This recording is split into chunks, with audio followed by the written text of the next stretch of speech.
Ne ke atu I te tekau tau, te tarahiti o ngā roto o te arawa e aro turuki ana I te ora o ngā koura I ngā roto o roto iti me roto rua.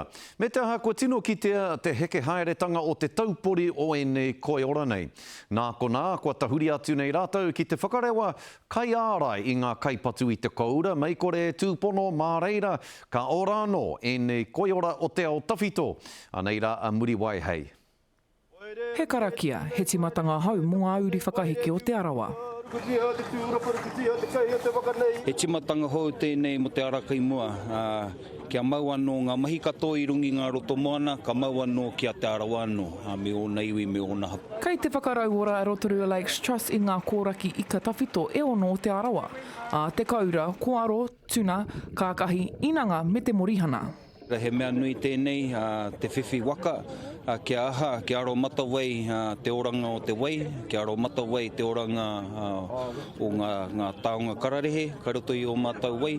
E riti ana tēnei waka ki te kawe I ngā tāngata, I ngā kaitiaki, kia tae ai te ita I ngā mahi. He waka hau kia aro matawai I ngā kōraki I ka tawhito o ngā roto moana o te arawa. Kai te mau anō mātou I tō mātou ake mana moana, ne? I te mea, ngoi kore no te kupu, me na kāre taia koe te mahianga mahi I rungi I tō moana. Nō reira, koe nei tēnei waka, koe nei te tehi tapu nui mā mātou, kia tutuki ai wera wawata. He motu haketanga o roto I ngā mahi nei, he pūrā kautā te waka.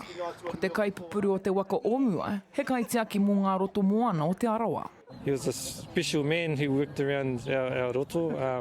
He did a lot of work on our lakes and being able to purchase this waka from his whānau and continue on his journey is pretty massive for us.